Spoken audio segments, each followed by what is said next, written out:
Jeremy, welcome back to the show. Hey, thanks, man. Thanks for having me, Kevin. My pleasure. I told you to block off an hour, but just looking at my outline here, I hope you are free for a little while because I don't know if we're going to get it all done in 1 hour. It's a lot of information, but yeah, Um, I'm good to go. how are things out in far west Texas? Good. It's starting to heat up a little bit, but it's back and forth. As usual. It's going to be up in the dang near 100 today, and then Oh this wow. weekend the highs in the 70s. So, you know, hmm so we have a lot to get into, but where's your ranch again? we branch out in far west Texas, down in Sanderson, Dryden area. Yeah. It's yeah. Okay. So before we get into what I really want to talk about, I might have come around to your side on this, but um, essentially briefly, let's talk about the border wall situation. And I'm like, when I first read it, I was like, I don't care. Like we need to have a wall. We as conservatives, we all voted for a wall. We want strict, immigration policy. We want our border secure. But the wall, as proposed, and I think this has been scrapped, right? It's been scrapped, but it would have gone through your property. Like It's that's. Nobody can give you a straight answer on that. Uh-huh. They have an interactive map. The U.S. government does, and it changes from day to day. And what their definition of was it a wall of technology? Is it a vehicle barrier? What is that Mhm. versus a wall, and then they'll call it a traditional wall? Like, well, it's it's a mess. But if they Uh, put a traditional wall up, I mean, why would that be a bad thing? well, it should be. I mean, it would be next dang near impossible. Every time you cross a canyon, you'd have to put a bridge. And I mean, that's basically what Amstead is a wall that they put in the head of a canyon that the Pecos from Rio Grande fed. And you see how big that lake is. Mhm. Um, it just cuts off the Rio Grande. And I mean, that's where I stand with a lot of the people even the people that fight me on the other things. I mean, the country itself is a wall. I mean, there's the vast majority of people that are crossing are not crossing out there. And we have the technology to do this, right? I mean, Mhm. we have the technology to do a wall of technology. I mean, it exists. We run security in other countries. I mean, it blows your mind. Back during COVID, I was speaking to some border patrolmen, and one of them had just gotten back from um, golly, Egypt. Hmm. We had our border patrol over helping in Egypt. And I'm like, what? Wow. I mean, well, they were showing them technology and this and that to control their border. I'm like, oh, that's amazing that we don't have the manpower to control our own, but we were sending people to Egypt. It's changed almost since the day that Trump got elected. I mean, you see a giant change. Um, it's all about rhetoric, right? If you if the border is open, then people are coming. If the narrative is the border is shut and we're going to send you back, they quit. I Hmm. mean, um, and don't get me wrong, we That need good. slows to a trickle. I mean, they don't quit. They still come, but Yeah, we it's need good not people. it's not an invitation anymore No, it's not. like it was under Mush Brain Biden. And we need good people here. That's the truth. We're short labor. We need good people, but we also need to vet people. I mean, you don't have a country if you don't have borders, and I get that. Hmm. Uh, a wall in West Texas is just ridiculous. I mean, And parts of it, right? I mean, the flat areas oh like yeah. you need a wall. But Well, if my you're mother, saying people aren't crossing on your ranch and surrounding ranches because the terrain is just too rugged, well, I mean, I get that for sure, and they're by and large they're not, right? I mean, it's uh, hell out there. It's oh yeah, it's not for the your odds of weak. surviving. Mm, you're definitely rolling the dice. Yeah, I mean, we had people freeze to death in a canyon right by us there in February 2021. Mhm. February 2021, people froze to death. Yeah. It is a humanitarian disaster. It was. It's changed vastly now. Um, you just have you the coyotes will cross people out there, right? The guides, if you want to call them that. And they don't care if they get caught. That's a win-win for them. They get caught, they get sent back. They get sent back, they're potential customers. Mm-hmm. So the drug stuff got to be weighed down because they're running people, Mm-hmm. or they were. Um, the wall is just something that it's very difficult to tell somebody, especially West Texans, they're pretty rebellious. And then you send them a letter saying, basically three choices. You can sell us an easement and a right of way, or you can lease us an easement or a right of way, or we'll start proceedings for eminent domain. And then that changes from day to day. I mean, we were, they were told, a lot of these landowners were told, hey, well, that's been shelved and you'll get another letter. Well, I try not to get all stirred up about it just yet because it changes from day to day and it's very politically motivated. A lot of this was pushed by Christy Nome. Those letters went out like, Thank God she's gone. What a disappointment. yeah, she was let go. I can't even remember the date now. And when I talked to our senator here, he just like, look, that was the Christy Nome's baby. She's trying to push it, and she was let go the week before that, or the week after that was. Or I think it was a week before it was sent. Actually, I've got to look back at my dates, but he's like, hey, that's null and void. I wouldn't worry about that. Mm-hmm. And and it's insurmountable. It's a project that I mean, they haven't even fixed the roads. It would take them 2 years to build a road in places just to go down and start hauling material to build a wall. And then once you cross the canyon, it'd take you another 2 years to build a road just to Yeah. get on the other side of it. And you're cutting off wildlife, you're cutting off the river, and you're invading private property. I mean, it's just, I get that we need to shut the border down, but the technology exists, and we're all for a wall of technology. Hell, maybe they'll come down there and help us build some roads and maintain them for once. Mm. I mean, we're not anti border patrol or anti, No, of course not. You're conservative. yeah. And if anybody You don't suffered, have your head up your ass. no. And all these landowners on the river or anywhere close to it, they suffered tremendous losses. I cannot tell you how much manpower and money and effort it's taken just to maintain water lines that have been cut and a house that was caught on fire. Just random things, fences have been run through. It's just it's ridiculous the amount of money that was spent. The governor passed this bill or whatever where we were going to be able to get money from that, right? Oh, you had to have a police report for every incident. Are you kidding me? Mm-hmm. I mean, the sheriff's department, the border patrol, they're overrun.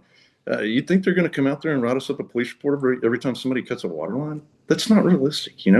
So, I mean, the people who needed the money didn't get it for the repairs that they've already paid for.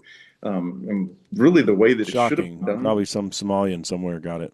Oh yeah, they're going to open up a daycare down on the Mm. border somewhere. No, and well, really, what should have been done, in my opinion, is said, "Hey, look, this is the amount of money we have, and we're going to do it by acreage. And um, if you're within 20 miles of the border, then it's this much an acre. And if there's still money left over for after that, then we're going to back it up another 10 miles or whatever. So because if you were on the border, you have damages. I mean, it's just the way it is. But instead, it was and I see because there's so much government waste and probably a lot of that got wasted. I don't know, but you know, they tried to run it to where it was traceable and realistic. Because I'm sure that with anything, you get people that they're handing out money, they're gonna abuse the system, right? But there's ranchers out there that needed it and still do, but Mm-hmm. it's not going to happen, and that's disappointing. But it's just one thing after another. But no, we don't. Nobody wants to give up their land and their livelihood and cut off the river. The river's beautiful. I mean, it's a Yeah. Well, like when we first started talking about this, I didn't realize exactly how much of a natural border the terrain actually is there. oh So, yeah, I believe, yeah, a wall probably sounds good, right? I think most people will be like, yeah, well, sorry, Jeremy, we need a wall. But look at some of the images from that landscape and how it could potentially impact yeah. wildlife. And I think, maybe technology would be a feasible option as far as, we have, like you said, There are we have the places that can, technology and the ability. right. So I've softened my stance a little bit on that. But let's table that and get into what we really have to, spend some time on here. And first of all, let's start with the West Texas Big Bobcat contest. Sure. How did that play out for you guys this year? Yeah. Banner deal. And we broke records in January. I believe there was 832 teams, which broke an all-time record for the contest period. And then we turned around in February, and there was 900 and I think there were 934 teams. Um, I should know this, but that broke an all-time record. And then in March, it broke. It was the second highest contest we've ever had. I think there's 856 teams. So took all total of 2,622 teams for the three contests, and um, it's pretty amazing how much money we gave away. And it's self-financed predator control. And I'm just looking up the numbers real quick, so I'm not uh, getting ahead of myself here. Been doing this so long, I get it mixed up between years to year. Yeah, no Uh, worries. in 2026, we had a total of 2,622 teams in, and we paid out $601,560. So, Wow. yeah, since 2008, its inception, we paid out $5,088,050. Oh, wow. Yeah, Yeah. so it was a good thing. Everything went smoothly. Yeah. Everything went real well. So let me ask you this question, and the answer is going to shock people, but there's a point to it. So how many, statistically speaking, about how many bobcats, coyotes, and foxes are killed in a year in the contest? Oh, I mean, I know yeah, you guys track that. yeah, and I could put a pencil to it. It's hard to tell because here's the thing: a lot of people don't come back to weigh in. Um, Yeah, if you don't get just your 5 coyotes, then you can't weigh in your cat. right. I Or believe it's making a difference. Do I think it's wiping anything out? Absolutely not. If I thought that for a second, I'd end it. well, no, Uh, that was my point. It's yeah, do you think all of these teams are going out and saying, well, we can't hunt that range because we shot it up last year? Or no, they're going back to the same place and yeah, getting the same results year after year after year after year, yeah. right? And So some if results these are crazy. contests are detrimental to bobcat, coyote, and fox populations, then how are these guys coming back with full stringers every year, Every- every contest? Because they're hunting the same places.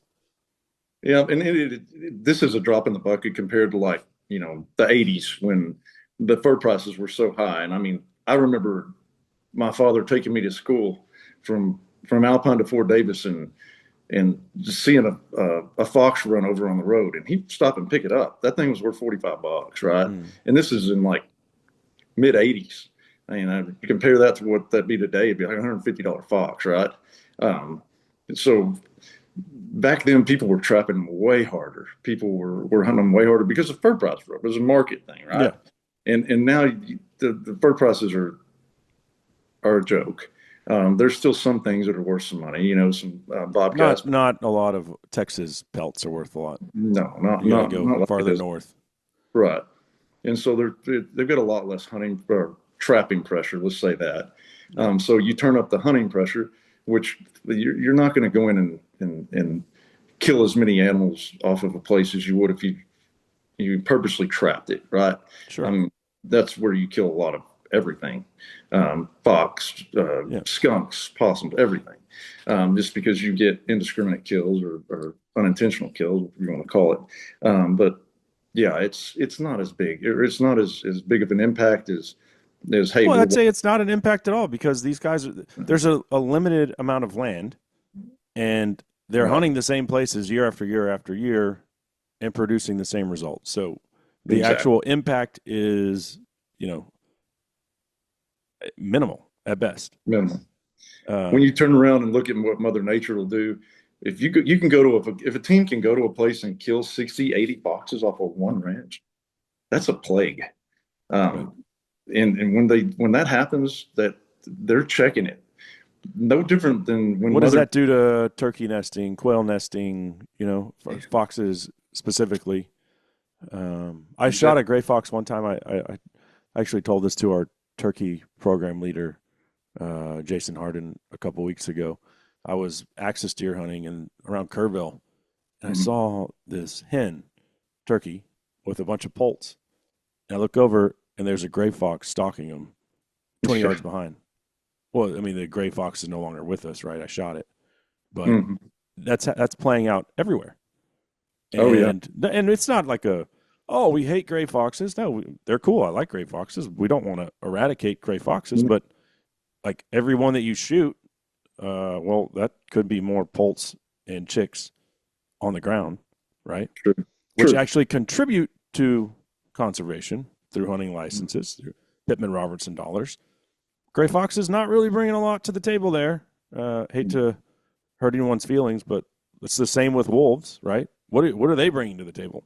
You bought your wolf tag for $50, great. Well, an elk tag is, for me as a non-resident out west, it's like $1,000 or more. Oh yeah, that's in most of those states. So, like, what's actually contributing?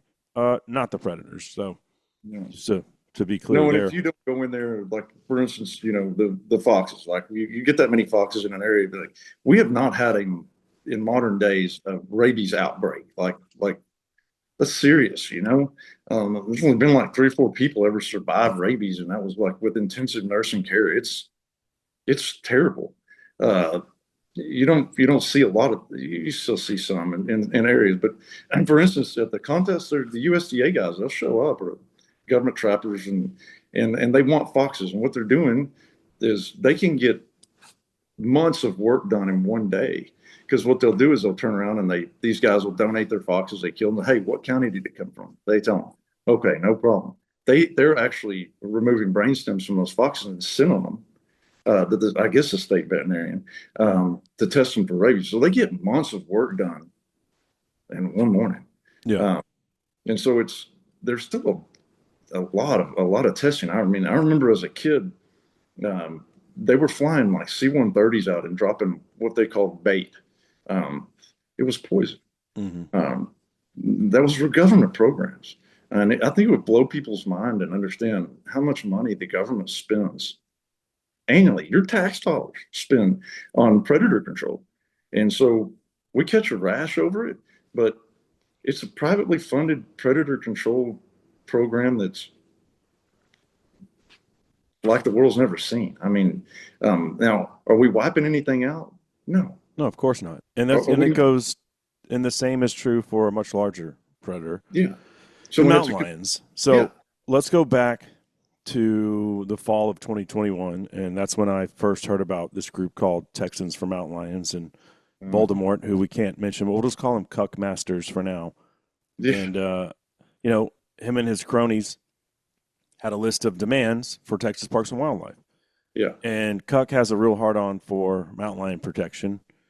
But we got wind of it, and I mean you and me and a bunch of other folks who, maybe have a little bit of influence, maybe don't. I mean, there were tons of just houndsmen and trappers that showed up, but we were so concerned that, I mean, you and I went to Austin to speak at the August 2022 commission meeting, where we spoke in front of the Texas Parks and Wildlife commissioners, and then, of course, Cuck and all of his associates also spoke.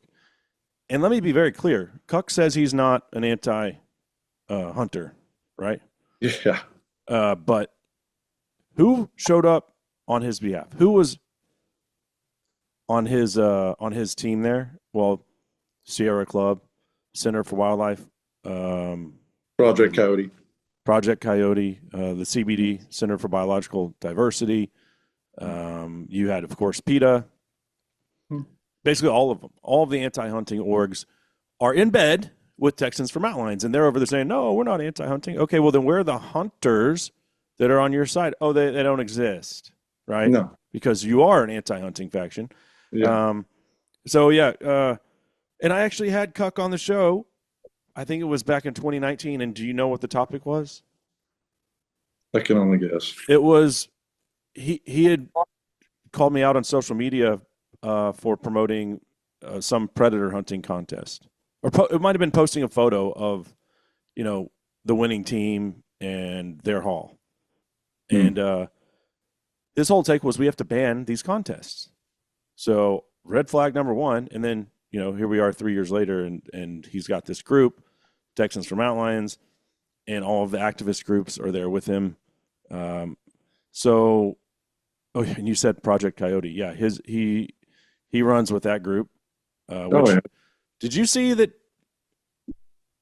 So Meat Eater, they love Dan Flores. I think Dan Flores was Steve's college professor. Yeah. They had him on recently to talk about basically coyotes and kind of pushing the narrative about, oh, maybe we should be thinking about protecting them, and that his take is that hunting and trapping don't do anything. No, it's worse than that. What it does is it causes coyotes to have bigger litters.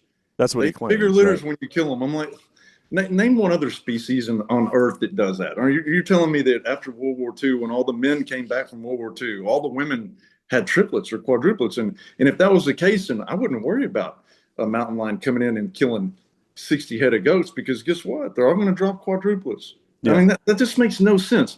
But we live in a day. He's also not a biologist. He's a historian. No. He has no the fact that, well, it's really Meat Eater, and I had him on my show. I read his book, what is it, American Coyote America. I read it. Yeah, might as well have been Project Coyote. Yeah. But he is an ambassador. Dan isn't it now, an ambassador for Project Coyote. He's an ambassador. He's on their website. Anti-hunting group. He's on their website, and Meat Eater's like, let's put this guy on our podcast or one of our podcasts. What the hell are they doing? So y'all can draw your own conclusions about that, but like what little respect I had for that group, that's gone. Completely gone. Makes no sense to give that guy any kind of a platform, because we live in a day and age where it doesn't matter if you don't know anything or you don't have any experience. I mean, this guy's experience in the field has been the extent of his 5 or 6 field trips he had when he was in college. And now he's an expert on coyotes, right? And he turned around and whatever he writes, they treat it like that's the Bible now. Yeah, it's Bible. And they're the most quoting. They're the most influential hunting, let's call them a media group on the planet, probably, right? Yeah. Oh yeah. And that's what they're putting out there. So you guys can make your own conclusions about Meat Eater, but I'm certainly not a fan. But let's fast forward to that commission meeting, August 2022. Texans for Mountain Lions had a list of demands for Texas Parks and Wildlife that they wanted enacted, including mandatory trap checks. They wanted 2 mountain lion hunting zones. Yeah. West and a south zone, and then they wanted mandatory harvest reporting. So the commission doesn't grant them all of their wishes, but they decide to form they called it the Mountain Lion Stakeholder Working Group. Now, Who was put on that group? Were you or I put on? Was Ted Nugent put on that group? Was any hunter with any influence put on that group? No, they had like a random houndsman. I didn't see any real hardcore known hunters on there, but guess who was on there? Cuck. And a lot of his cronies. So that to me was red flag number one. When I saw the roster of who was on that stakeholder group, which I had to fight like hell to even get it, which is ridiculous. Oh, yeah. Because they didn't want it out there. Big secret. And try to get the minutes. Yeah. But there's a couple guys on there that are actually really good guys. But they were vastly outnumbered. I mean, they gave a seat to the Sierra Club. Pam Hart. And what prerequisites Pam Hart has? She's one of the people that signed off to have the petition. We'll get to Pam Hart. But okay, so that's the commission. What the commission did, formed this Mountain Lion Stakeholder Working Group. Right. And then they basically went back and forth for a year and a half, and then in May of 2024, they gave their recommendation to Texas Parks and Wildlife, and they said, okay, we are going to concede 2 demands, and we're going to have 36-hour mandatory trap checks, and then we're also going to eliminate canned hunting, canned hunting of mountain lions. How would you dart a cat and then release it for a guy? I mean, I get like there are dudes who would tree a cat maybe and call someone, say, hey, do you want to shoot a mountain lion? My take is the mountain lion's getting shot either way, whether The houndsman traps it or runs it up a tree and shoots it, or he calls someone that's willing to pay him to do it. The mountain lion's dead. Mm. So what does it matter? And Well, the thing is, that was low hanging fruit, right? yeah, It's no different than making jaywalking on the moon illegal. Like, is it something I'm interested in? Would I say it's the most ethical thing to do?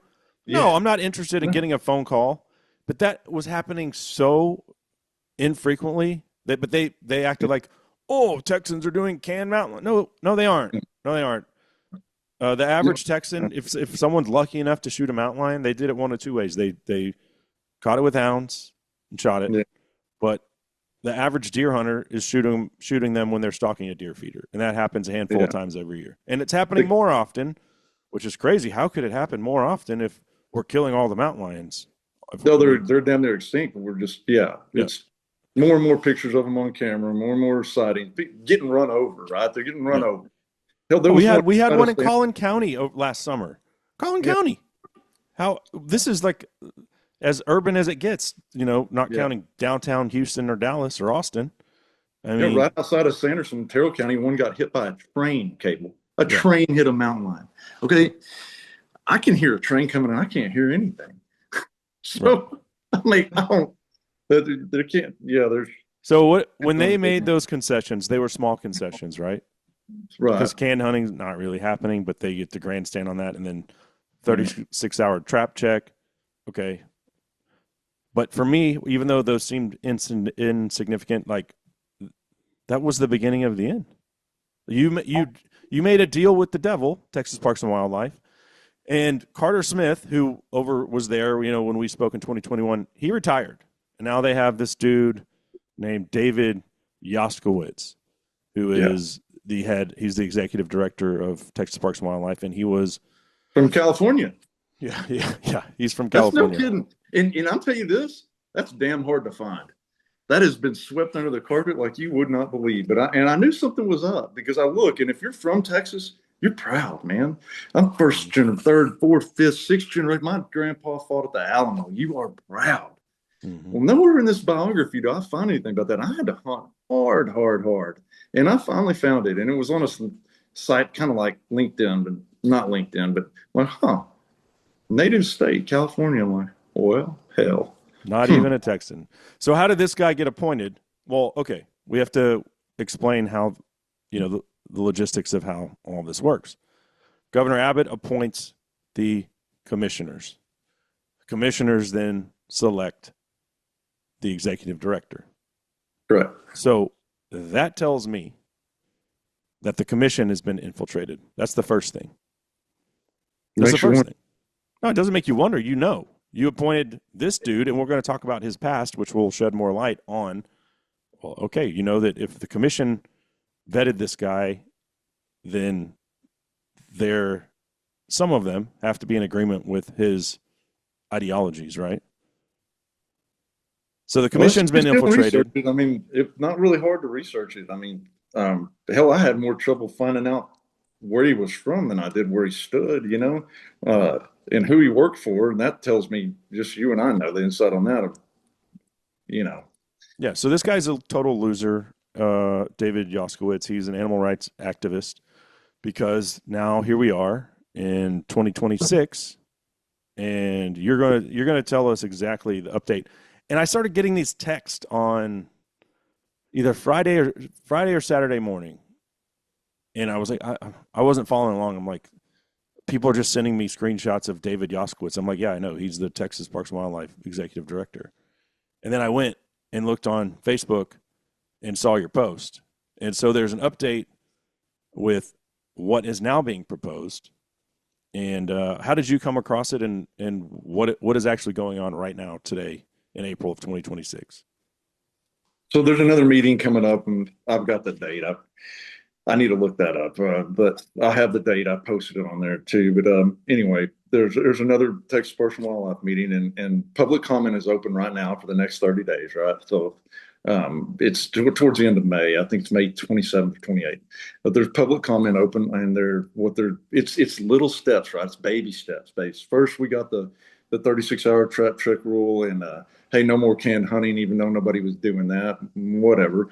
And a snare thing or something that's none of it's even enforceable, but whatever. So that's what they start off with. This next step, right, is they want mandatory mountain lion harvest reporting, which in reality, the harvest reporting, I don't have a problem with that.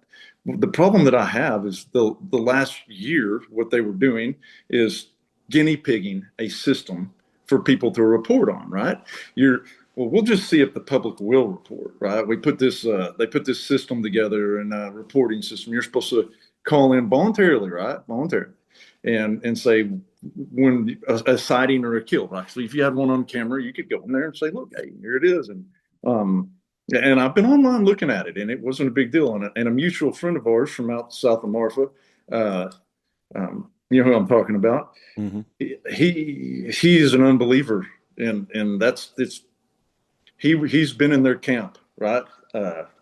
And they kind of use him as a pawn, like, you know, hey, he's a hunter, and he's not an animal rights activist. He's a good guy, but anyway, Yeah, he's a good guy for sure. he screenshotted. He reported, like, the numbers I'm not sure, right? So it was either 4 or 5 mountain lions, and he said, man, one of them was outside of their time frame. So, but he reported it on their system and was so much in disbelief about the system and the way it worked. He screenshotted every single one of them, right? And recorded it. Mm-hmm. So that, hey, I reported it on this date. Huh? Well, they come out with the numbers, and there wasn't one mountain lion sighting or in Presidio County. And he's like, what? Yeah. You know, I personally reported 4. Like, so that tells you right there that it doesn't matter who votes. It's who counts the votes, right? Mm-hmm. So it doesn't matter that this system exists. You know, and I talked to some girls that work for Parks and Wildlife there. It was at a hunter's banquet, and they're showing bear-proof feeders, this and that. But and I told them that story and said, well, and one of the girls said, well, I man that system, that there's 2 different reporting sites, and they're not communicating. I'm like, well, whose fault is that? And it, you know, it wouldn't. That goes back to, hey, she's an employee of Texas Parks and Wildlife. She's a great person, and I think she has great intentions, right? But somebody doesn't, and somebody has an agenda, and so, you know, that's what's going on. Yeah. It's insane. So right now, this is the deal. They want mandatory harvest reporting. You kill a mountain lion in Texas, we want to know about it. Legally, you're going to have to do it.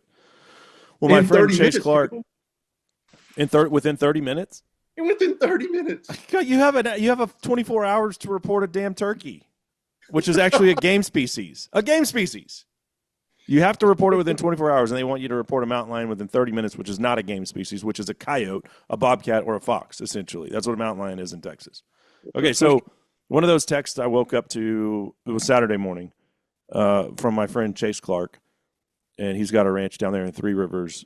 And he put it very well. I'm going to read this text. He said, the only reason to require lion harvest reporting is to gather data. What will be the use of this data? Harvest does not provide any worthwhile population metric, right? For instance, I could tell you that Texas hunters kill 100,000 deer or 1 million deer. That does not tell you anything about what the overall population is. The only purpose for mountain lion harvest data is to create an emotional response, i.e., Texas, you know, whatever the number is, the headline will read, Texas hunters kill a record number of lions. That's what the headline will read, right? And that in the court of public opinion will be too many. So there's nothing good for the hunting, trapping, conservation community that will come from mandatory harvest reporting. Nothing. It will be used as ammunition to end ourselves. No. It will ultimately end up in mountain lions being protected. That's exactly right. That's the narrative. That's the goal. That's what they're doing. So in reality, what needs to happen, and I've said this 100 times, but you catch more flies with sugar than you do, or more sugar than you do salt, right? So if you set up a competition, maybe like this has been successful for us, and say, hey, we're going to give away this rifle, or hey, how about one of the big time Texas hunts or Grand Slam hunts you can't seem to win, but we're going to give away a bighorn sheep hunt to whoever enters the most mountain lion not harvest reports. sightings. With the advent of game cameras, everybody's got a game camera. They're all cell driven. You have millions of cameras literally out in the state right now. Why not say, hey, report the sighting, send the picture. It has to be time, date, stamped. There needs to be some rules, right? And every time you report a different line, a different date, even if it's the same line you get a picture of 3 nights in a row, it's okay. We need to know that, right? So you send it into this system and you get a chance in this draw for bighorn sheep hunt, grand slam hunt, whatever you want to do, right? So you're going to get a lot more support if you do it with an incentive, a reward versus a mandate, right? Yeah. Nobody likes that. Yeah. Well, and so this all started, and you and I caught wind of it in 2021, like we alluded to. Mm-hmm. Went and spoke in 2022, 2024, they make the 2 concessions, and here we are in 2026, 5 years later, and this is now being proposed. And this is why, see, these activist groups, they're not playing the short game. They're playing the long game. And they saw that those 2 concessions as a major victory, even though they were pretty insignificant, in the grand scheme of things, major victory. Texas Parks and Wildlife is willing to negotiate with terrorist animal activist groups.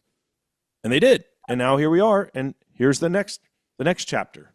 Yeah, that's the worst part about it is they took this as a win, as insignificant as it was, and they put it in a feather in their hat, and they used it to garnish more donations and make themselves even more powerful than they were. It was momentum building. If Texas Parks and Wildlife just said, no, right. We appreciate your concern.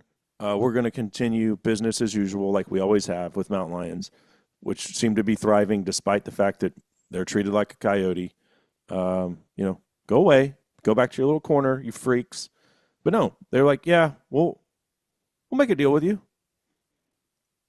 Well, you can't make deal. You can't make deals. You know what you end up? You end up as Colorado or Washington State, where the entire commission is infiltrated.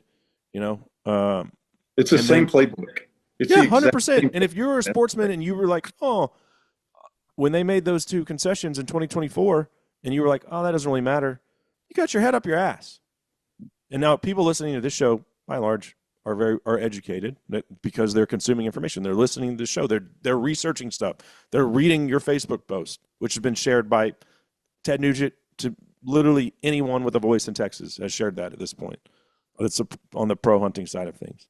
Yeah. So if you don't think that Texas, or if you think Texas is immune to this animal rights activist ideology starting to rear its head in the way that we manage wildlife, you need to have a little time of, self-reflection. Well, it's the way people feel, and they're like, it'll never happen in Texas. I'm like, it already has. Yeah. It's already happening right before our eyes. Yeah. And when I say the people out there are like, well, that's just asinine to think Texas Parks and Wildlife wants to do away with hunting. Not all hunting. Every time that they chip away at your freedom, it's just another step, right? Mm-hmm. And a lot of that deters people from getting into hunting. And it's that you want to know what's coming next. Here we go, prediction mode. Here's what's going to happen.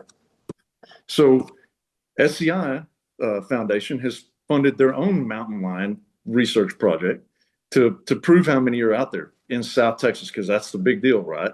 They're going to try to separate the South Texas population from the West Texas population. They don't intermingle, but nobody can tell you where that line is, where South Texas begins and West Texas ends. That's just imaginary. So you just have to play along. Well, that's because it doesn't exist. At this point right now, if you want to do any kind of research project on any big game species in the state of Texas, you have to have a permit. Well, mountain lions are not a big game species, so you don't have to have a permit. When they get this, if they push this deal through with the mandatory reporting, which I don't know what's to stop them. We can't vote them out. So let's say they push this through. What's going to be next? You got to have a permit to do research on mountain lions. And why is that? Because we can control private groups like the SCI Foundation from getting to the truth. Mm-hmm. Like, hey, look, we put all these cameras out in South Texas and pictures of 50 mountain lions, whatever the case may be. It puts a hole in their narrative, and they don't like that. They want to be the only people doing the research so they can control the narrative. Like, and people say something, like, oh, BRI, right? They colored 8 or 9 That's mountain the lions. Borderlands Research Institute for anyone Yeah, who doesn't know. they colored 8 or 9 mountain lions, right? And then they identified, I don't know, like 100 kill sites, and I don't know exactly the numbers, but it was close to that, right? And the people on the ground doing the research, great. They they don't they don't seem to have any kind of agenda, right? They're just people doing the research, right? And giving them the numbers. Well, you turn around and they say, well, out of these 100 kill sites that we identified, there wasn't one livestock animal. And that is true. And I believe that. And that's the information that they took and tell the commissioners. And so what does that do? That makes all these evil private landowners Yeah, that but kill. that research was flawed because they didn't on the ranch that they conducted the majority of the research. They didn't have livestock. It's done on a nature preserve. There is no livestock. Right. So that's what I call. So how are you going to get a livestock kill when the landscape that they're doing their research on is void Yeah. of livestock? It's Yeah, absurd. these same mountain lions didn't attack any kids on playgrounds. They didn't eat any Happy Meals. They didn't get in fights with any polar bears. They're not there. Yeah. It doesn't. They don't exist. It was done on a nature preserve. There is no livestock to be eaten, and so therefore there was not one livestock animal But killed. much like Dan Flores. So okay, now this is the Bible. Yeah, it's Bible. Yeah. Gospel. Uh-huh. Yeah. Yeah. So this, and I want to be very clear because I am going to be attacking Texas Parks and Wildlife with amount of venom that I never had before, and they deserve it. But there are so many good people that work there and have a great relationship with. Jason Harden was on a couple weeks ago. That dude is killed. He's our turkey program leader. Guess what? He's killed 3 turkeys this year, all on public land. Hardcore turkey hunter. That's the guy that I want in charge of a program. You think David Yoskowitz from California is a big hunter? Huh. Right. Have you seen any pictures of him hunting? Not one. I've looked. Yeah. I haven't seen one. Maybe he does, but so Ben Masters calls himself a hunter. Oh, I said his name. Sorry. Let me redact that. Cuck calls himself a hunter as well. Ain't no hunter. He's on the if he does shoot a deer every year, he's still on the I'm a hunter butt side, clearly, which is the worst, the absolute worst person that you can have in our camp, because that's the side, that's the anti see that and say, well, oh, Jim Bob over here, he's a hunter. He shot a mule deer this year, but he thinks trapping is deplorable and that predator hunting contest, only scumbags do that. Or why do you need hounds to hunt a mountain lion or a bear? That's despicable behavior. That waters down my gene pool. And that's another gripe I have with Meat Eater. They're recruiting those hunters. Yeah, I don't want them in our gene pool. Like, I just assume, and I used to, for a decade, longer than that, I used to preach, strength in numbers. We need to recruit as many hunters as possible. No, we don't. Not if it's the wrong kind of hunter. If you're in the hunter butt, if you say I'm a hunter butt, you're done. You're not in our camp. You're in bed with the enemy. That's where we lack. There's more of us than there are of them, but we're very terrible at communicating, and we're very terrible at coming together. When it's no different with hunters than it is fishermen. Your bass fishermen don't like trout liners don't like bow fishermen are like, hey, you're all fishermen. It's the same way with hunters. We're all hunters, whether you hunt with hounds or not. You got to support those guys, because if one of us gets our rights taken away, we all lose that right. Yeah, and it doesn't end with that. That's the low-hanging fruit. Like you said, trapping and hounds, low-hanging fruit. What's next? Predator hunting contest, gone. Oh yeah, they're going to try as hard as they can, and it's done vastly on all of it on private property, and they've got some traction in some of these other states. It's primarily BLM land, and even in New Mexico. I want a bunch of BS. They say, "Oh, we outlawed predator hunting contests in New Mexico." No, you didn't. Yeah. No, you didn't. You outlawed predator hunting contests on state-owned land in New Mexico. But the narrative they pushed is, boom, all of it's outlawed. Mm-hmm. That's BS. Yeah. Can't trap on public land now. I mean, Yeah, the amount of state-owned land in New Mexico was a drop in the bucket compared to BLM. I mean, Mm-hmm. but the narrative they pushed, Yeah. Major you can't victory. you can't have a predator hunting contest in New Mexico, period. That's a lie. Yeah. But that's okay because that's the narrative. Mm-hmm. And that's what they push. And it's any little feather you get them to put in their cap, they twist it and they push it to their and make it their whatever they want to make it. I mean, it's just it's frustrating and it's man, it wears me out every time I hear stuff like that. I'm like, you got that's not what happened. Yeah. But Well, it's kind of like the we banned can hunting. Like great. okay, that wasn't really a thing, but Nobody I know was for can congratulations, I hunting, and guess. nobody I know was doing can hunting, and I would know. Like Right. I would hear this, right? So seriously, you can't jaywalk on the moon anymore, bud. Oh, okay, you know, sounds good to me. I'm like, who was Right. doing it? Yeah. And why not hammer that guy and not try to make a rule? Because the perception is what people were doing canned hunts. Oh yeah, yeah, and so No, many just random people on, they see it on social media and they're like, "Oh, great, that's disgusting. Why were Texans doing that?" yeah, I don't agree with the we canned hunts we either. weren't doing that, No. but that's the But it narrative makes they it all push. sound like we're a bunch of all the hunters are a bunch of jerks, or well, they were just catching mountain lions and just tying them up and shooting them. Nobody Yeah, was doing. I yeah. heard of people doing stuff like that back in the '80s, '90s maybe, but in recent years, no, it wasn't being done. But So let's talk about this whole circle. How did this Yoskowitz, California transplant?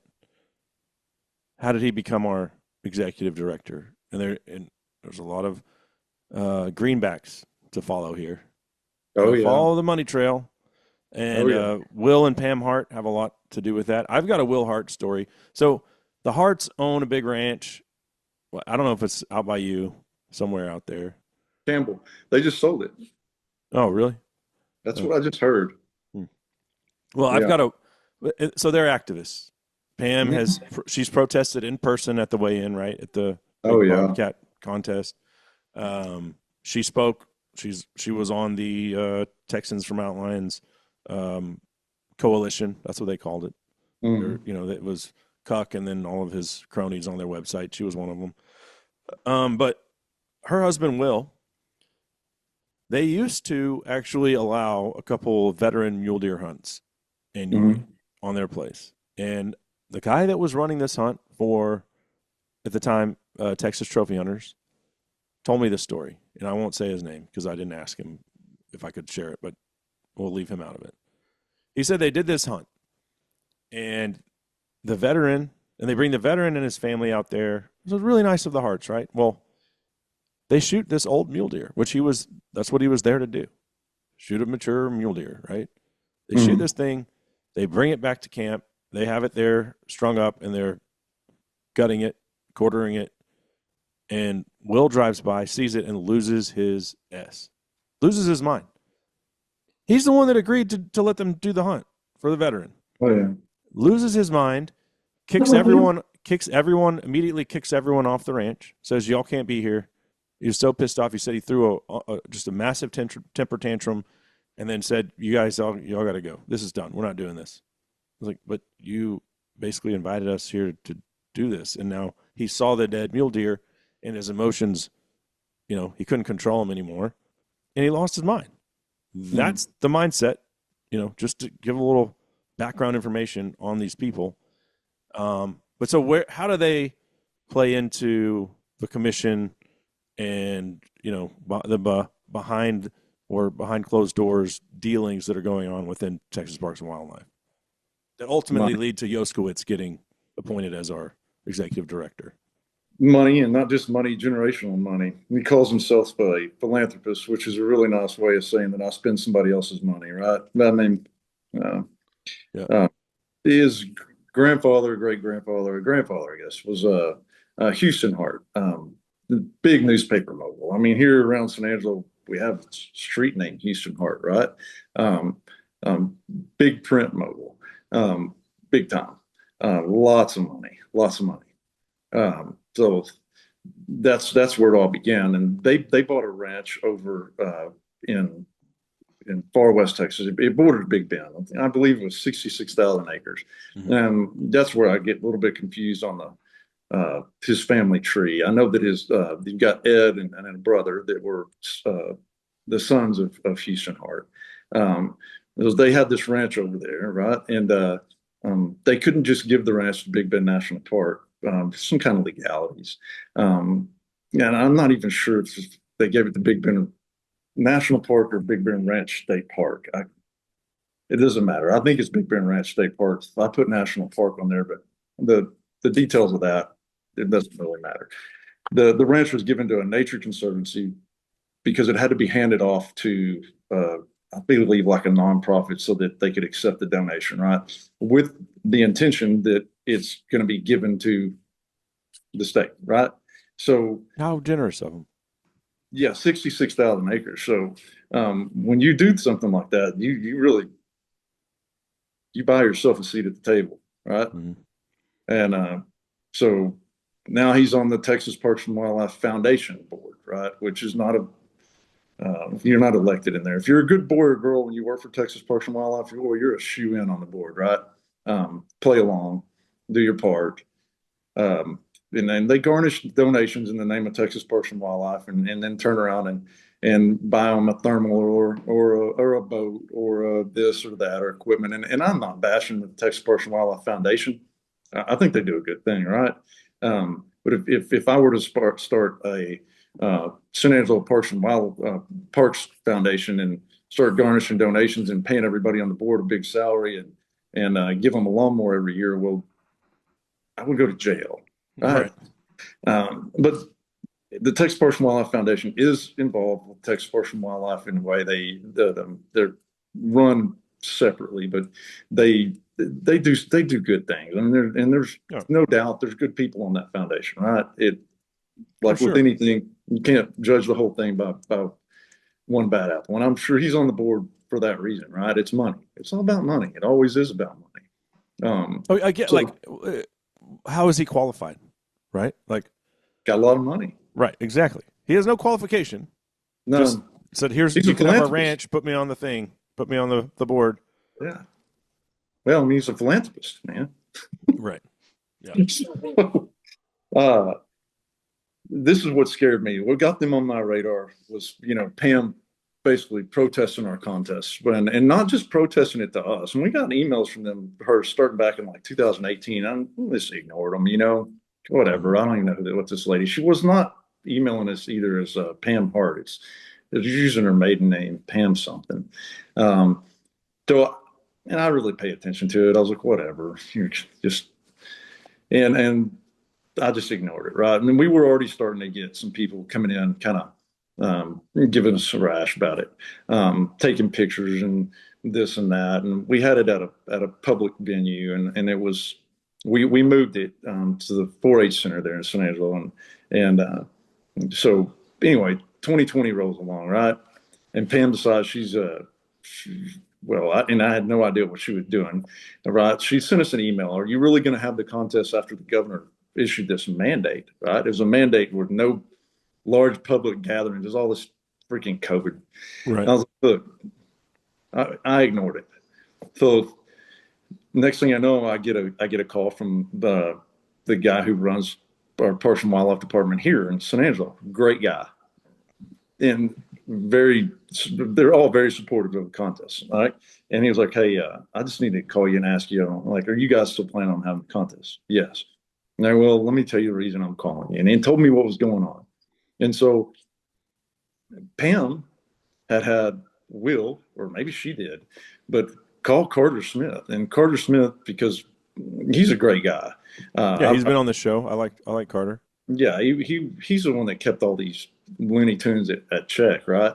At bay. And anyway, he was, because of the foundation and the support they give Parks and Wildlife and this and that, and because of who her husband was or who he is, he had to check into it. So he had called our local guy, our local Parks and Wildlife head, and said, hey, check into this, see what's going on. And he called me and said, yes. And I told him, yes, we're going to have it. And he told me why he was calling, because told me who Pam was. and that her husband was on the board of the Texas Parks and Wildlife Foundation, this and that, and which is no different than the Kiwanis Club, literally. Like it's just, but it has that name that, and they have a lot of power because they do a lot for Parks and Wildlife because they garnish a lot of donations from people all over. So anyway, they have a lot of money to play with, and get some government funding too. Was just that was just pointed out to me, which is yeah, and not just a little bit, a lot of it. So anyway, they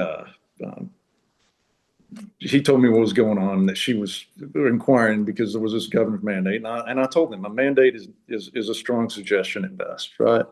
And I had already approved our layout with our county judge for one reason, and it's because I didn't want to get the county agent in trouble, because of this governor's mandate crap. So in the county judge, yeah, no problem, guys. We did it like a roundy round, right? Just a drive through.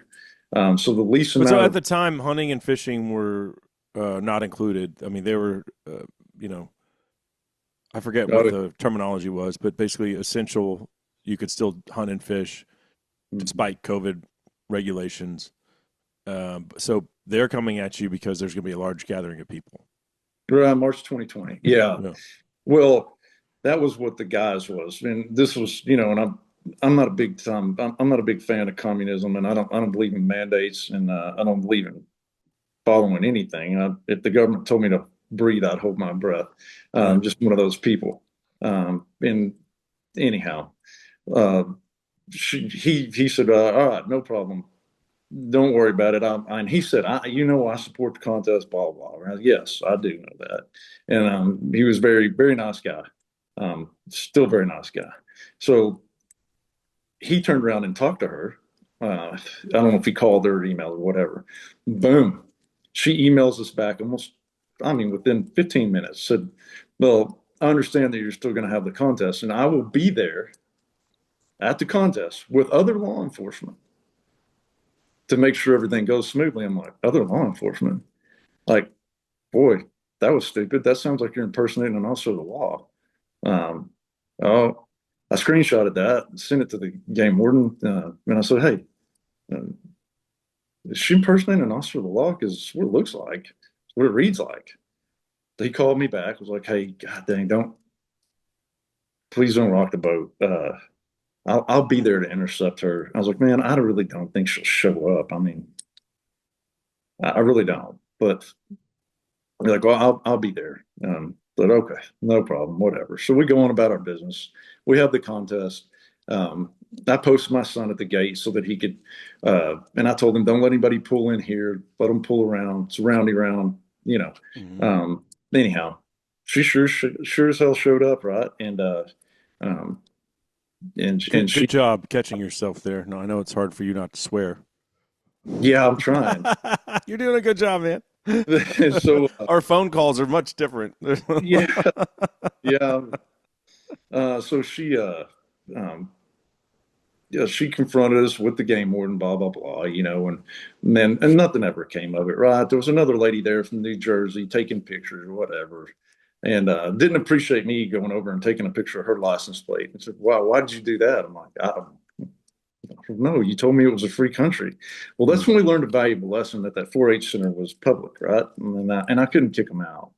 So from that point on, we moved it to a private venue where you can't see inside the gate and have the authority to kick anybody out of there that's not there for the contest, right? But yeah, she's bad news, man. So she came down there to take pictures and stir up. And meanwhile, she had financed a film using the same fellers that are cameramen for the Felipe Andrade. Yeah. He's from freaking New Jersey, but he's a Nat Geo. He's a Nat Geo guy. Grew up in downtown New Jersey or some damn place like that, Philadelphia, some freaking. Yeah, Pam. So they made that film. What was it called? Killing contest. Yeah, killing contest, and in part of they that tricked film, hunters. Felipe, I interviewed the kid that he tricked. Yeah. So Felipe said, "Hey, let me tag along. I want to document this thing." Well, this young guy, he was in his early 20s. I don't remember his name, but he's been on the show. And he told me You could go look it up on the website. It's there. Yeah. He was like, that guy was so dishonest. He made me think that, he was just going to kind of shed light on this thing that we're doing, predator hunting contest. No, Felipe used all the footage in this film to vilify what that kid did, which was just predator hunting, And then the whole film was about getting rid of. They don't call them predator hunting contests, Jeremy. They call them wildlife killing contests. Oh, yeah. That's their terminology. And so, yeah, Pam is the executive executive producer, because it's money, right? She financed it. Oh, yeah. Then she gets to put her name on it, her and Will. And so, yeah, of that film, they financed the whole thing. She calls Ben Masters her adopted son. Oh, wow. That comes from a guy that worked out there, that has messaged me just in the last couple of days, like, hey, man, what did he say? These people are so far down the road of crazy that I can't even begin to explain. These are the worst Texans in existence. They're not. Yeah. And they have the money. That this is what happens when you get a Looney Tune that's backed by stupid money. That's what happens.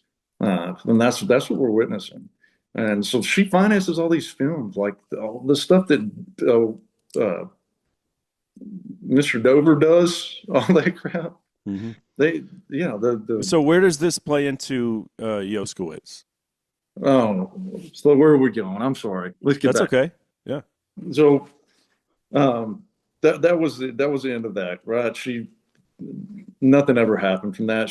They produced that film. It came out shortly after that, and it didn't get any traction. And she was really disappointed. She even stated on there, "I was disappointed by how it didn't get any traction." Blah blah blah. And I think people saw it for what it was, right? So that was the end of that. But that's what really put her on my radar. And I'm one of those people that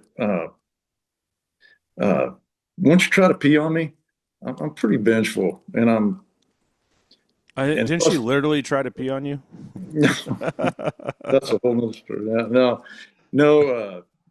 So she got under my skin, and then when I started researching who she was and what was going on, and the Texas Parks and Wildlife Foundation, I thought, well, hell, I'll get on the board of the foundation. I'll garnish votes. I'll get on the board, and I'll get in the middle of their business. Well, you can't. It's not possible, right? So.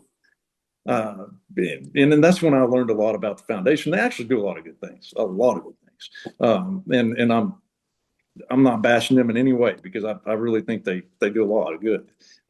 So I started researching who they were and what was going on and how this came about, and how does she have the money to finance this or finance that? Well, I learned a lot about them, right?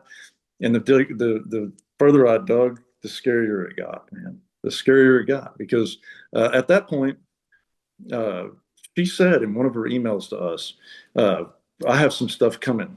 You're going to be real surprised. And so, of course, and I save all these emails, right? So I'm looking at it and I'm thinking, man, I don't know what she's up to. But, I knew that if given the chance, she would shut down predator hunting, period. Statewide. Oh, for sure. So, not just contests, just she's an anti-hunter, and she'll say she's not. And I have videos of her that I've saved that she's doing with other things, telling people her biography and what she does and how proud she is to be an animal rights activist. And she says that, her own words. So anyway, she goes on about her business there, doing her deal, and I don't know what she's talking about, coming or going. Well, the mountain lion deal, she's one of the people that signed off, and so is the Harbison lady that her husband runs BRI, right? Yeah. Pam, no, Louis. Lewis Harbison runs BRI, and then his wife is, gosh, I can't remember right this second. Anyway, she's on the Texans for Mountain Lions coalition. Yeah. So, what is his wife's name? Just keep going. I'll look it up. But yeah, keep going. Yeah. Well, she's one of the people that signs this petition with Pam Hart, I can't remember who else is on there, but the people that are involved with Project Coyote signed this petition. Pam Hart signed the petition. Lewis Hardison's wife, who runs BRIs, signed the petition. They're the ones that petitioned the state of Texas to have mountain lion regulations. And then Patricia Harbison. Patricia, not Pam. I get confused on Yeah. that, but yeah, Patricia Harbison. She's one of the people that sent the petition, right? Her husband runs BRI, so they're Which going to again, petition. BRI conducted. Circling back, they did the research where they had Whoa! the 9 mountain lions, but none of them killed any livestock on the ranch that doesn't have any livestock on it. So that's when I start picking up what's going on, right? I'm like, wow, these people are petitioning the state knowing that it's probably going to get shot down because the state's going to say, what? We need more numbers. We need more research. Well, guess who picks up those grants from the state on the research? BRI. Whoa! It's a circle of bullcrap. Yeah. So I'm like, wow, that just seems wrong. But that, whatever, right? So going on down the road, and next thing I know, they've got this petition or whatever out, and that's when I saw you up there. We went and talked because they're trying to do these mountain lion regulations, and it was a lot more than they got away with, right? A lot more. Yeah. They wanted all kinds of stuff. They wanted to end mountain lion hunting, period, till we could get better numbers, right? And their whole claim to fame is the South Texas population is different than the West Texas population. It's different. That's what they claim. It's genetically different. Well, it's a mountain lion. It's a mountain lion. It's a mountain lion. So I've done a lot of digging in. I mean, there's a guy that he's pretty famous there in South Texas, and he's been hunting cats a long time. And he was called in, and he caught a cat. It's not Roy Hines, is it? No. Okay. He caught a cat outside of I want to say Del Rio, just somewhere around there, right? And it had a collar on it, right? They turned the cat loose. They caught it and got it away from, I think it was by a school or something, right? So near there, and they didn't kill it. And a lot of it had to do because it had a collar on it. So they let it go in a safer area, and it was further west than they'd caught it.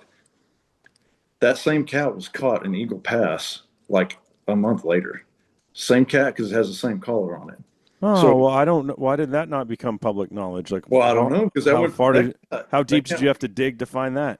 Well, I just talked to him, and they don't want him on any board because he tells the truth. So that cat went from West Texas to South Texas, but we can't assume that cat intermingled with any other cats because he's a West Texas cat. He's an uppity West Texas cat. Yeah, he's racist. He doesn't like those South Texas cats. He's not communicating with South Texas cats. I'm like, come on, man, it's BS, right? But that's they know they cannot prove that the mountain lion population is not exploded in West Texas. But in South Texas, it's so brushy. They can get away with that. Here's the thing about South Texas and why mountain lions are thriving there. One of my best friends, they caught one in a snare about 5 years ago in a coyote snare, 160-pound male tom, which is a big cat for Texas. And, well, the reason why is because South Texas, what are we doing down there? We're managing whitetail deer. Whitetail is king. That is a buffet. Oh, yeah. That is a protein-fed buffet for an apex predator like a mountain lion. So you think if we're managing for whitetail deer, and we think about all the money and resources that are going into whitetail deer in South Texas, that mountain lions aren't going to benefit from that? No, they're thriving. No, and like after running this contest as long as I have since 2008, we have one of the jackpots is most cats. I would say that 90% of the time, the teams that win most cats, they're hunting South Texas.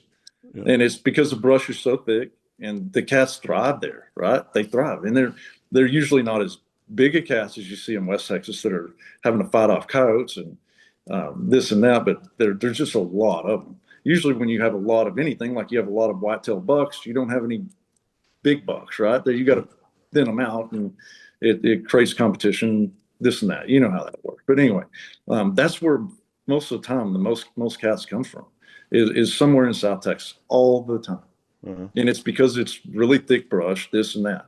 And I dare to say, and can I prove it? No, not yet. But that there's probably more mountain lions in South Texas than there are in West Texas. The only thing different is in West Texas, what you have is these giant ranches. And now there are some giant ranches in South Texas, but in West Texas, these giant ranches have held off humanity, right? Um, if this ranch didn't, this 60,000 acre ranch didn't exist, there'd be apartment buildings there, or just people. They sell it off in 300-acre plots, and everybody's got a little ranchette. And it's the big ranchers in Texas, the big ranchers in West Texas have held off humanity, and they've done us all a favor. I mean, that's why it's still wild. That's why the wild things are there. And then, the same thing in South Texas. These big ranches that exist still, that are all held in one place, that's where the wild things are. They've held off humanity. And I mean, if it's a great thing. And then, do I think that the mountain lions are getting more pressure? Yeah, everything is. It's because humanity is encroaching on their territory. But I believe there's just as many, if not more, mountain lions in South Texas as there are in West Texas. You just because and with the amount of cameras, I believe in what they're, not how they're doing it, but in the mandatory harvest program. It doesn't need to be a mandatory harvest program. It needs to be a voluntary, with a reward, reporting site where you can go in there and report, hey, we didn't kill this mountain lion. We just got it on game camera. Because I literally get hundreds of pictures sent to me that I forward on to the people that are running the stuff at SCI. And I'm like, hey, this mountain lion was killed here. There was one killed up there, run over by a police officer in Longview, Texas. Yeah. Oh yeah. Yeah. That was last year. That's like the first confirmed mountain lion report there in decades, right? Oh, why do mountain lions get displaced? Because of an overpopulation. They've got to look for their own home range. That's the only reason why. No, but they'll push the narrative that mountain lion in particular, he was looking for a mate, and there's so few females that he had to go all the way to Longview. Yeah, I'm like, come on, man, ridiculous. Yeah. But so, how do Pam Hart, Will Hart, and Louis and Patricia Harvison factor into David Yoskowitz? Oh gosh. Okay. Connect the dots here. So one of Will Hart's relatives is uncle. I don't exactly who, but they started this endowment, right? Or started the HRI, Heart Research Institute, down on the Gulf of Mexico, right? And from what I understand, HRI started with very good intentions, and it still does a very good job.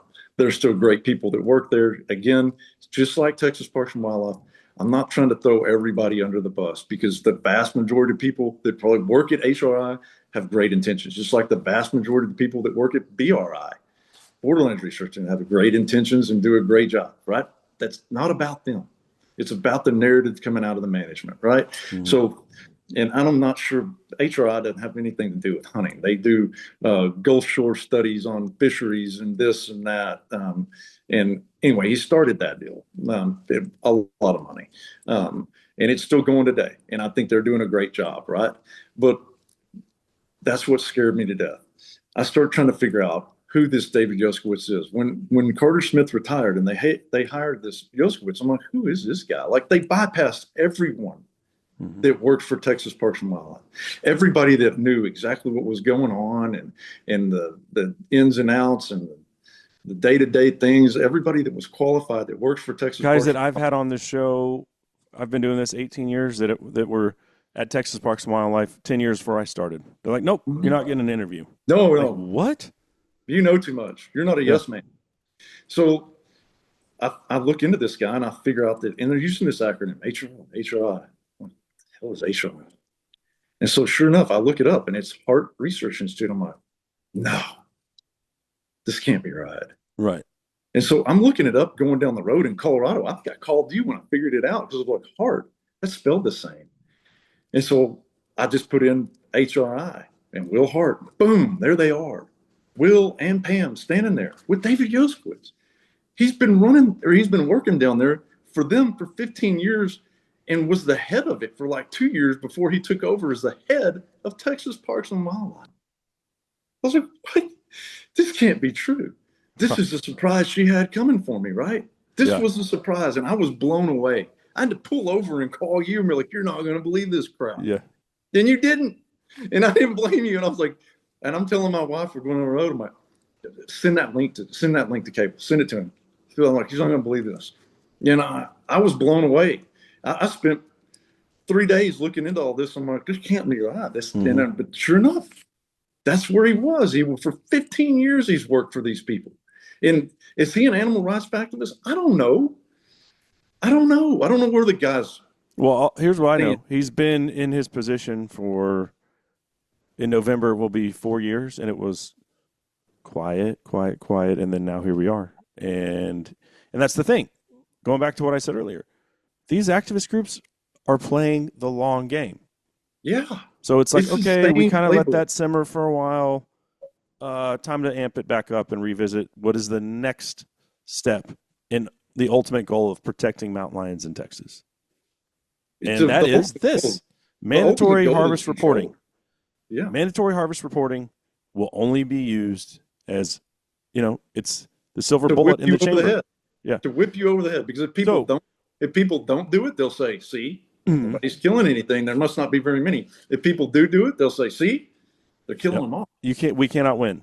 And that's why this can't be a lose-lose allowed. Situation. Right? It needs to be not a harvest reporting, a sighting reporting. Now, I'm going to say this right now. On April 27th, 2026, I've never ever once told anyone listening to this show to poach or to not comply with game regulations. If they pass this, do not report. Just don't do it.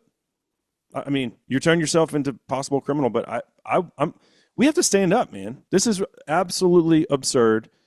The end is protecting mountain lions in Texas, putting them like California did, and they did all the way back in the 70s. And what does California do now? They pay government trappers to shoot excess mountain lions on the taxpayers' dime. Yeah. That's how stupid this is, and this is where it leads to. This is where it leads to. This is the same mindset. You think that the activists in Texas have a different agenda than the activists in California or Colorado or Washington State? No, they do not. They're the same people. It's the same exact people. It's the same exact people using these same playbook, and they test their skills. If this worked in this state, it'll work in this state. And now they've implemented their crony at the head of Texas Parks and Wildlife. It's what it appears like. I mean, we're just calling a spade a spade. He was the head of the Heart Institute for 15 years. Is not a Texan. Usurped anyone else that was on the totem pole of potentially, taking over for Carter Smith. And now we have this guy. What? There are some great people that work at Texas Parks and Wildlife that would do a stupendous job at running the whole show. They're great people. So why they bypassed everybody and hired this guy who has a doctorate in economics of all things, right? Right. I mean, it's a business. Follow the money. Follow the activist so now dollars. You have what scares me to death is they control $1 billion, and I looked it up today. $1.6 billion. Then their annual budget is right at $600 million. The $1 billion is from this deal from when the voters put in there, they wanted more state parks, right? So they're controlling $1.6 billion in taxpayer money, and you have a zero control over what they're doing. Zero. You can't vote anybody in. You can't vote anybody out. You have no control. None. Yeah. Even the commissioners, when they're appointed, let's just say the election was tomorrow and Abbott was out. Their appointment session is super. It extends past whatever governor put them in there. There'll be seats that come open, and the new governor can appoint people in there. But it doesn't coincide with the governors in or out. It's scary. So where this leaves us right now is there's public comment already went. You can go to the link on my Facebook page, which I shared from you. Leave your public comment as to why you do not want this and that you strongly disagree. Also, I don't really like that they had it in Spanish too. I get there's a lot of Spanish speaking people in Texas, but we speak English. And, you know, hey, I don't know. I didn't like that, but they have it there. So, Well, doesn't, the worst thing about it is people don't, the two things are bad. People don't know. They don't know what's going on. And that's a scary thing. And I think the best defense in all of this is knowledge, knowing. And it's really difficult to tell people about this because they're like, man, I like our game warden. It's not about him. right. I'm a lot of information that I get and that I confirm is from past and present Texas Parks and Wildlife employees. I mean, that's the truth. That's who tells me, hey man, you need to look into this. And a lot of them, they can't say they work. They're afraid they're going to get canned, and they would. So you can't blow the whistle on the director and be a game warden. No, but No, we can, and we are, and we need to raise all kinds of hell. This needs to be shared everywhere. You need to tell your hunting buddy about it. Everyone needs to leave public comment. Here's my next question: can we request the records of the public comments? yes, Okay, because when they shove this down our throat, if we don't get our way here, we don't win. Those need to be put out in the public eye and see how many people what the response was from hunters who are the ones paying their salaries. It ain't activists, and you're going right? to have people on here that want to call BS on me. And I'll challenge them. You work for us. You work File a Texas Parks Freedom and of Wildlife Information Act. is File funded a Freedom of funded Information by Act. hunters. Yes, exactly.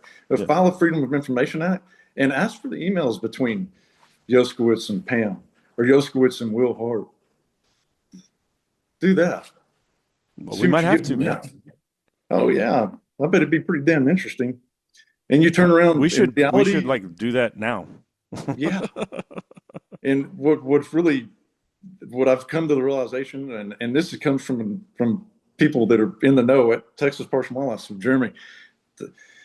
The only people that they're going to listen to, the only people that have any control is the Sunset Commission. I'm like, what is the Sunset Commission? The Sunset Commission is made up of 5 Texas senators and 5 Texas representatives, and supposed to be 2 citizens that are appointed, right? Uh, and these people are the people that basically are the checks and balances on every state agency. And what they do is an audit. They audit them. It automatically comes up for audit. I don't know how many years go by before they audit them, right? But they'll say, okay, this is your budget. What are you doing with it? And if somebody on this Sunset Commission has a problem with something that's going on in Texas Parks and Wildlife, they listen, because these people literally have the power to turn the light switch off on them. Is that what needs to happen? Absolutely not. It'd be absolute chaos. I'm not advocating for the abolishment of Texas Parks and Wildlife. That's ridiculous. What I'm advocating for is public control over a stupendous amount of tax dollars that are being, we don't know. I don't know what. Well, and here's the other thing that we didn't even mention. Like, we both believe in science-based wildlife management. Yeah. Okay. Well, what changed from 2024 when we made the concessions? Texas Parks and Wildlife did, not me, not you. But when we granted them the trap checks in the can hunting facade, what science changed between then and now? Where's that? Can I see that, please? Why are you now pushing this further advancement in mountain lion management? The stakeholder group's done. They did their work, right? They're not even meeting anymore. I think they were dissolved. Do you know? I mean, I don't think they're. I don't know. I don't know if they're still doing stuff, but to find out. But I don't. that's a think good so. question. Yeah, but anyway, why is this even relevant? Why is this being pushed? Like, we did the deal, we did the dance.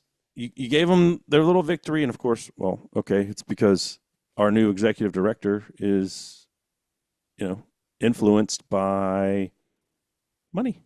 The people with the money follow the money. Even if he's not, the perception is he is. It's no different than a judge. Well, he's the guy in He charge. needs to recuse himself. You need to recuse yourself. If the perception is you're bought and paid for, or that you're in cahoots with someone, you need to recuse yourself. You need to step down.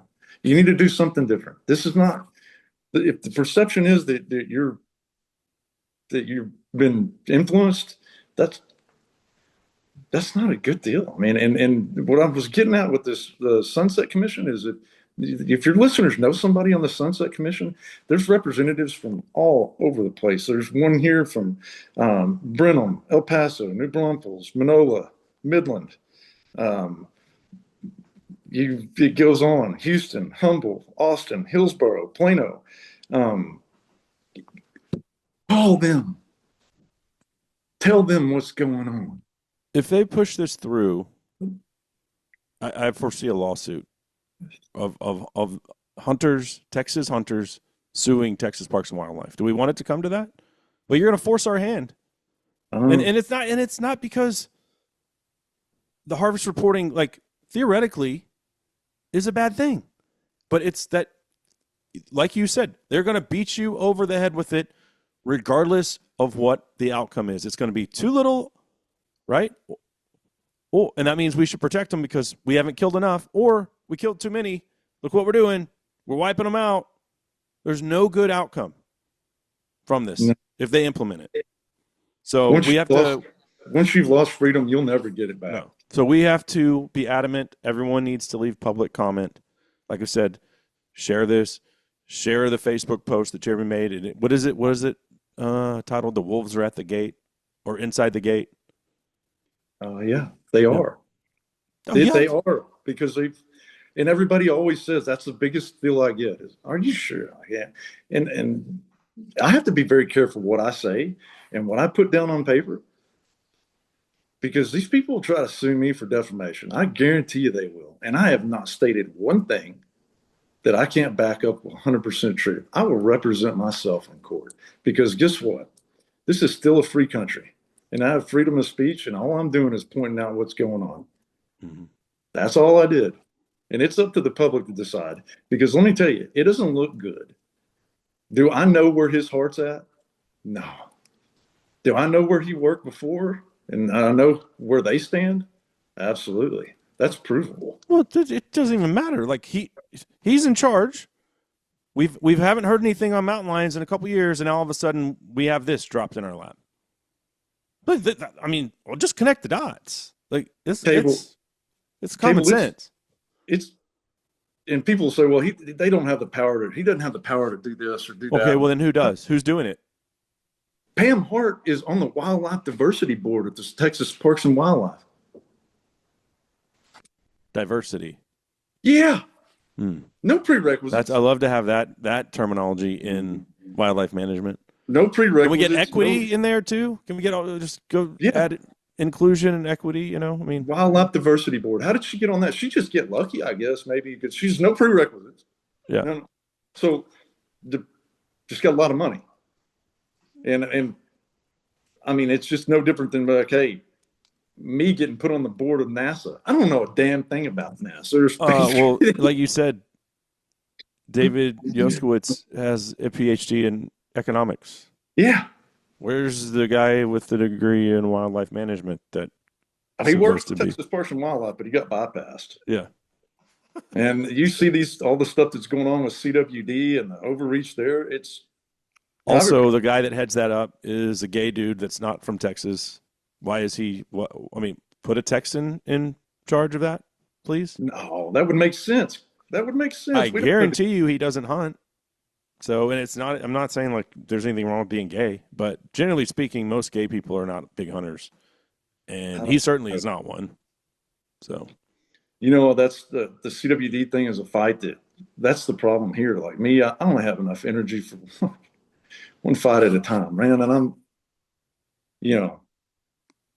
everything that's going on now, it's just unbelievable. And from AI centers to border walls to this deal to CWD to, hey, let's eradicate the audit. I'm like, come on. It's a never ending cycle of bullcrap. And I fear that it's all not AI centers and things, but when it comes to the Texas Parks and Wildlife, I feel like it all stems from one area. Mhm. It's and there's a lot of people pissed off. I think that whole thing hit at the right time. I had no idea it was going to get any kind of traction. I was just venting because I'm just mad. That what I posted is the same letter that I sent to senators, representatives, Ted Nugent, just begging for help because I'm like, man, I don't have the voice to get this out. And I think if people knew, they would be extremely pissed, right? Yeah. And I was extremely proud of the fact that people read it and they shared it. And It's been shared 4,300 times over. So, good. yeah, And I it's hope they getting keep out there. sharing it because it needs to be shared because it's the truth. And I have people on there that call BS on me. I'm like, hey man, where's the proof? I'm like, it's in every link. It's called the internet. I put a link in there every time I said something because I knew people were going to be like, this guy's just making crap up. All right, there's a link. So look at it. So when I said he worked for HRI, here's a link with them hand in hand. I mean, in his history there. I mean, it blew my mind. It blew my mind when I read that and I felt defeated. Hmm. And I am defeated unless I get the word out, unless other people, because there is an army of us that care about this state and care about the wildlife and care about our hunting rights, not just for now, but for the future. I mean, at this rate, 20, 30 years down the road, it's gone, bud. And I'm not going to sit back and watch that happen. And if anything happens, in the future, we may end up losing our rights to hunt and our rights to do this and our rights to do that. But goddamn, they're going to tell stories like my grandfather fought them Hmm. because I am going to fight them every bit of it, every bit of the way. I don't have the deep pockets they have, uh, and hell, I'd probably be You know what we living have though? on. We have a voice, man. Yeah, And everyone listening to this show has a voice. I hope they do, and I hope they do something about it. And May not look feel like up, it, right? Because they're just like cramming this down our throats. And who knows, maybe they won't pass it. But the fact that they had the audacity to try to, they might just be sticking their toe in the water, being like, we haven't done anything with mountain lions in a couple of years, but we've got to try to see if we can get our next advancement as far as protecting these cats. And maybe the response is going to be overwhelming, and they're going to back off. But it's in 2 years, 3 years, it's going to do the same thing. And if they do pass it, then like we said, 2 years from now, okay, here's the next thing. Now we have seasons, bag limits. yeah, and we have people that are fighting the fight right now. Pat Curry, they tried to demonize him because all he was doing, he came up with a bill to basically hand over Texas Parks and Wildlife the control of it. Um, I think it was a Texas Ag Commissioner, somebody that's elected, right? Because he Mm-hmm. sees the problem. You get bureaucrats that are 100% in charge of this a vast amount of money and a vast amount of control, and not just control over hunting regulations of this and that. Private property, they are wiping people's deer herds out. Oh, they And have then, been. and their They've been doing that as livelihood. long as I've been on the air, man. That's not Yeah. something new. And they're Yeah. unchecked. Mm-hmm. Unchecked. Like, hey, we'll fight them. You'll go to jail. Hmm. And so Or they you'll come be to your land. bankrupted, one or the other. Yeah. So, and they're wiping people's livelihoods out over that. And it scares me to death. And I worry. I hope that the management's there to fight that new world screwworm. That's no game, man. That's no joke.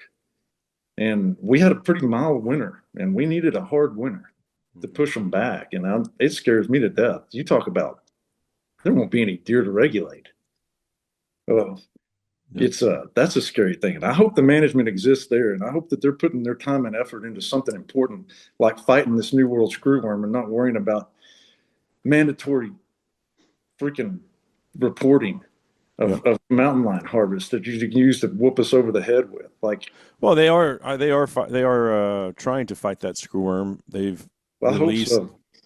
like hundreds of millions of the flies that carry the. Good, Yeah, good. this That is needs not to the. happen. This is not uh, new technology. They did this back, I Yeah. believe it was in the 70s, the last time we had a threat of screwworm, and they did the same thing.